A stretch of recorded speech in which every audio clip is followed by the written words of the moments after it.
welcome to the Fan of History.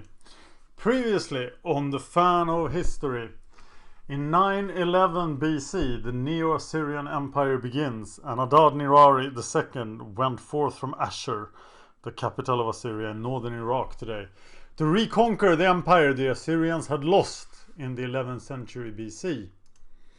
So what happened in the years 909 to 900 BC? I am the fan of history, but I'm just a fan of history. I'm not an historian. So I want to learn. If you find any problems and errors, please let me know. Please watch the videos, The Great Civilization of the Worlds in 1000 BC and the events of the 920s.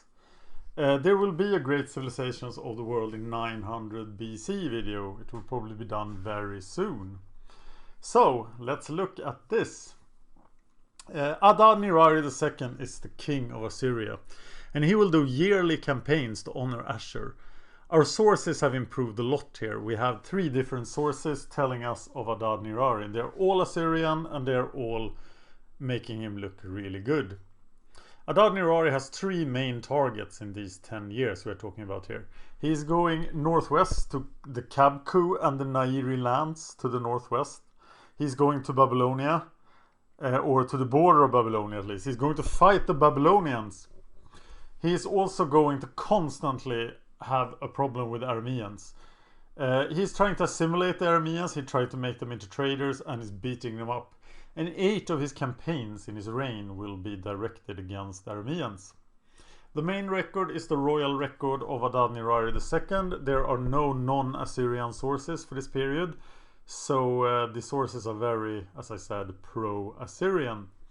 The goal of Adad-Nirari II is to restore the Middle Assyrian Empire that they lost. And I am going to make a video about the early Neo-Assyrian army. So look for that on the channel. That will happen before we are done with the 9th century. In 909 BC, Adad-Nirari goes to battle with the Sukhu.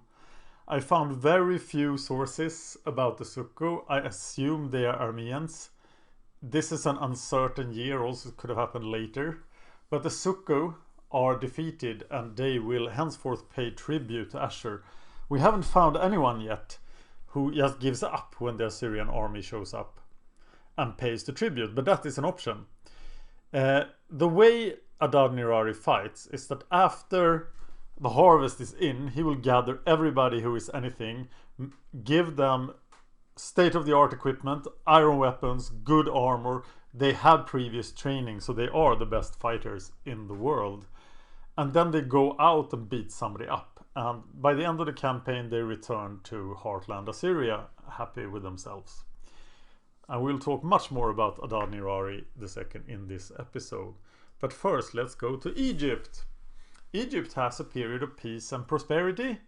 The pharaoh is Osorkon, the son of Shoshenq. He's the second pharaoh of the 22nd dynasty, and he's a Libyan.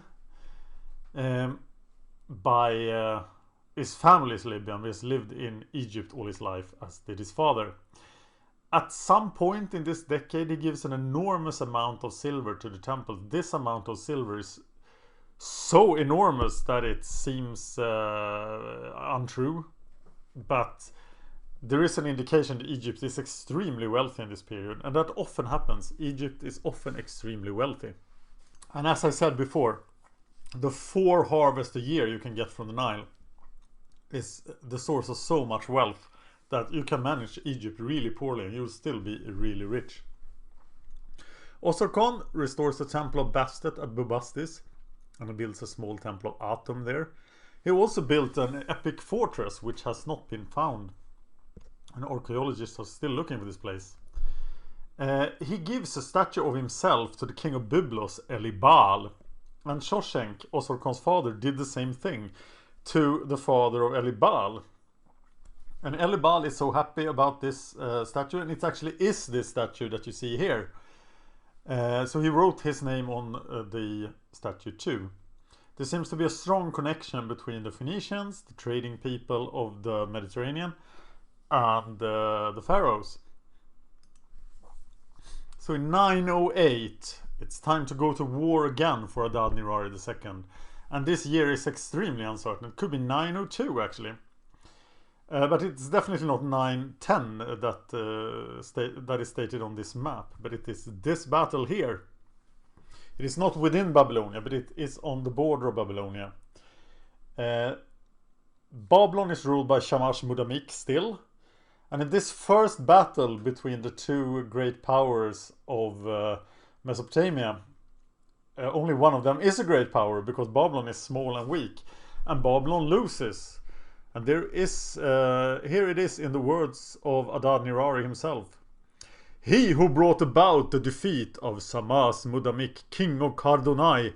Kardonai is the Assyrian term for Babylon. From Yalman to the river Turan, from Lahiru to Ugar-Salu, to the border of Assyria, all the land of the cultic city of Der I conquered. Arafa and Lubdu, the fortresses of Kardonai, I added to Assyria. So, meanwhile, in India, we don't know a lot because the Indians are not writing things down. For hundreds of years to come, we don't know anything. The Vedic tradition is very strong, and it is believed that the Vedic texts are preserved by oral tradition. But as we know, oral tradition is uncertain. Seems that Yainavalkya writes the Shatapa Brahmana around here, in which he describes the motion of the sun and the moon. Quite correctly, I might add. And the Vedas are around, new texts are being created, and we're definitely in the early, in the Vedic religion and the Vedic culture in India. Hopefully we'll have a bit more to say about India in the next century. So Adad-Nirari goes to war again every year. We don't have a record of him not going to war. And actually the Assyrians, it will be notable when they don't go to war. It is unclear which year he did what. He fought the Arameans and in the Kabku. The Kabku is here. This is the Nairi in Turkey, and the Kabku is like the borderland between Turkey and Iraq today. The Kabku is a geographical term, and it is on both the banks of the upper Tigris River. In the future this will be part of the Urartu kingdom, but Urartu is not around yet. On Sri Lanka, the city of Anuradhapura is founded. The historical record actually says that the city is founded in the 5th century BC, but when archaeologists did their digs at Anuradhapura, they found that the city had been around since the 10th century BC, but we don't have any records of what's going on here. So we will return to Anuradhapura and the Sinhalese who lived there at a later date. So Adad-Nirari II, he records his wars. He writes about war. The Assyrians are all obsessed about war. Their main god Ashur is the god of war. But in their heart, the Assyrians are partly traders, and trade prospers under Assyrian power. Strangely enough, there's constant war, but there's also constant trade. And some of the Arameans become peaceful traders. And actually Aramean traders and Phoenician traders prosper in this era. New trade routes are opened, and there are trade connections getting formed. And Assyrians overlook everything, tax it, and are happy with it because they love trading. But in 901 BC, Adad-Nirari comes up against the Temenites. The Temenites control the Kanilgalbat, which is a part of the old Mitanni Empire. This is the entire Jazeera of today, but the area we are talking about is this area. It'll be most clearer on the next picture. This is east of the Kabul River, and the Assyrians want to take all the lands between the upper Tigris River and the upper here and the upper Euphrates River here. Euphrates. The Kabul River splits this land in two, so the first object is to take the land to the Kabul River. But this land is controlled by the powerful Temenite tribe, and they are most likely Arameans, but it is not certain. They have two strong leaders, Nur-Adad and Mukuru, and these guys seems to control part of land by themselves, so they are not controlling the same area. In this campaign, Adad-Nirari II fights against Nur-Adad of the Temenites. And the Assyrians always claim victory. If you look at Adad-Nirari's records, he won this war, but he didn't defeat Nur-Adad, and Nur-Adad will be back. So it was probably a draw. In Peru, we have the Chavin culture. People are turning into jaguars and being amazed by it. And we are still far away from the high point of the Chavin. They have built very interesting things, but I will get back to those things later when it is more likely they are actually around, because this is still quite early in the Chavin culture. North of the Chavin, the Olmec live in Mexico, and this time it's the end of San Lorenzo. San Lorenzo has been the capital or the main cult center of the Olmec culture in Mexico for a long time, for many hundreds of years. But lately there's been a lot of problems. There's been warfare, environmental change, economic decline, other places emerging, and the rivers changed their courses. So at this point most people are giving up, leaving San Lorenzo as a shadow of its former self. And by this time, La Venta to the east, in the swamps, much easier to defend, becomes the center of Olmec culture. At its high point, San Lorenzo was 700 hectares. It had a drainage system, sort of a sewer system. You could get fresh spring water many places in the city, and it seems to be something religious about this supply of water because it is really extensive. Let's jump ahead here. The Maya have been around for almost 1,000 years, but they still live in the shadow of the Olmecs. But they're migrating into the lowlands of the Yucatan Peninsula, and you see how close it is to the Olmec heartland. They will grow beans, maize, chili peppers, and squash. And they're influenced by the Olmecs. They look at the Olmecs, they learn from the Olmecs, and it's growing. But it's still over 1,000 years left until the Maya reach their high point. So in 900 BC, Adad-Nirari returns to Nur-Adad's and the Temenites and the lands they control, and fights Nur-Adad again. It seems that Nur-Adad's capital is called Nasibena, also known as Nisibis or Nusaybin. It's up here, it's in today's Turkey. And here Adad-Nirari's armies are coming up, but they don't reach the capital, and totally victory eludes the Assyrians. But we can assume the Temenites are driven back and hurt. One of these Assyrian armies at this time probably numbers around 20 to 30,000 guys, well trained, good equipment, etc. The Arameans simply can't resist this in the long run. It's possible that Nur-Adad got help from Mukuru, the other leader of the Temenites, to keep the Assyrians at bay, but how long can the Temenites stand against the Assyrian menace? So something is actually going on in Europe. It's the Villanovans. The Villanovans is the first European culture outside of Greek, and they are the precursors of the Etruscans, or are they? We'll talk more about that. Remember also that there are already Latins living on the Palatine Hill. The early history of Rome is such a mess and clouded in legend that I will not really talk about Rome before 616 BC. So the Villanovans, they are the earliest Iron Age culture in Italy. They quite abruptly follow the Bronze Age Terramare culture, so they might have conquered them. They are followed by the Etruscans, and the break is not as abrupt.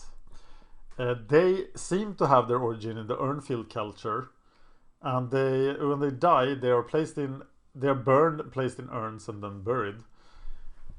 The question of Etruscan origin is a mystery, and we'll get back to that. But it seems that the Villanovans have an Indo-European image language. They, for example, have swastikas, just like in Vedic India.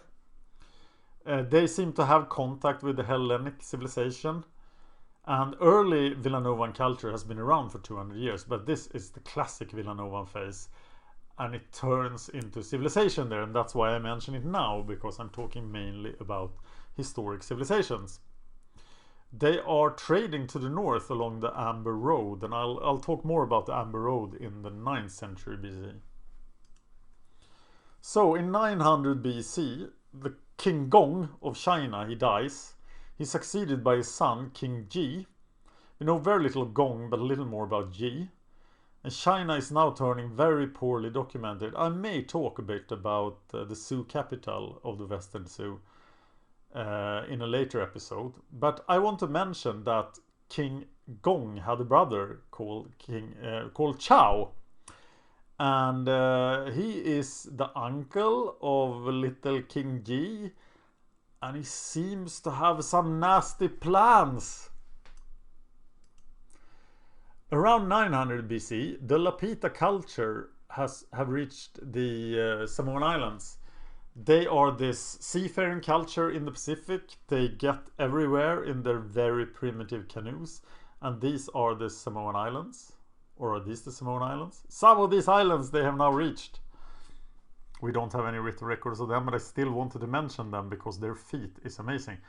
And they cannot find New Zealand. Also around this time, the Nok culture arises in Nigeria. This coincides with the Bantu expansion that we had talked about earlier, which is interesting. The Nok culture vanishes under unknown circumstances in 300 AD, so they're around for over 1,000 years. They are the earliest sub-Saharan producer of life-size terracotta, and their sculptures are quite amazing. They get iron in about 550 BC, and they don't have any written records. So we don't know a lot about them. It's actually less than 100 years since this culture was discovered. So if you know anything more about the Nok culture, please share with me. In the next episode, we'll talk about the 890s BC. Adad-Nirari will face Babylonia again, now under new management. He will also fight the Temenites. And in China, stuff will happen. And eventually Adad-Nirari II will die of old age actually. Very few Assyrian kings die in battle. We'll talk more about that later. The 890s episode will be released on May the 26th. I will do this weekly reports, this decade reports every week. You can discuss the show with me on YouTube or on Facebook. Please check out the Facebook page. Please subscribe to this channel. Please like, please share this. It helps to keep me going. And I've been thinking about doing this as a podcast too on iTunes. But any encouragement might make me do that. So thank you for watching. And see you next time when we get to the 890s BC.